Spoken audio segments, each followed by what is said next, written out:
breaking down players in each price range for the opening day DFS slate on DraftKings. So we're looking at the 7-game main slate, so no Sox, Yankees, or Brewers, Cubs players in this conversation. The beautiful and beaming Bukes.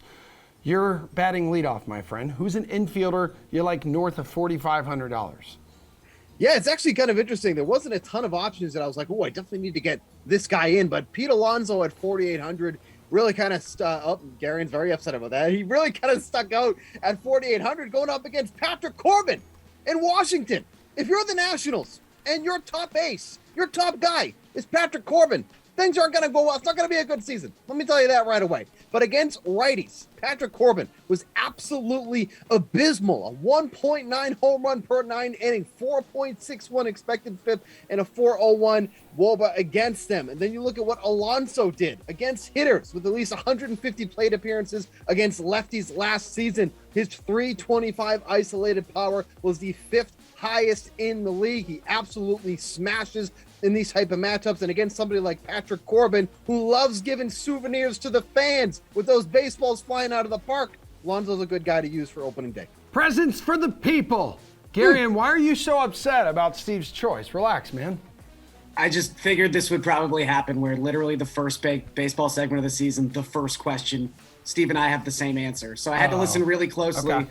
So I knew which stats not to repeat. Good. Yeah, this is a fantastic matchup for Pete Alonso, who really should have just been better against left-handed pitching last season. I mean, a guy who had a BABIP under 220 within the split. Like, if you look at his expected numbers, he had a 393 expected WOBA against Southpaws last season. And Patrick Corbin, we don't even have to get into like advanced, complex, cool numbers when it comes to Patrick Corbin and his lack of success against right-handed bats last season. He gave up 35 home runs to right-handed batters. Patrick Corbin should not be starting on opening day. It is a desperate team in a desperate spot. I think Alonso under 5K is a great value play, even at this price. All right, Erik, hook me up with an infielder you like north of $4,500. Yeah, let's just make it a Mets stack. I think picking on Patrick Corbin is exactly what you want to do here. I love the Alonso pick, but I'll go with Francisco Lindor at 4,600 to pair with him. He had a bad year last year, but it wasn't quite as bad as it looked, I think, by his surface level numbers. He was hurt by a 248 batting average on balls in play. I expect that to come up closer to 300 this year. If you look at some of his StatCast expected stats, he hit 230, but his expected batting average was 253, which again would still be a down year for Lindor, but we're not talking nearly as bad as what actually happened.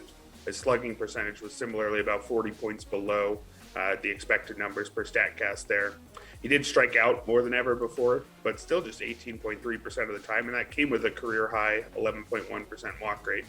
So I'm on Lindor for at least a modest bounce back. I think if all he does is see his numbers return to the expected numbers, it's still not necessarily the player the Mets thought they were getting, but it's still a perfectly fine player for shortstop at this kind of price range against a pitcher as shaky as Corbin.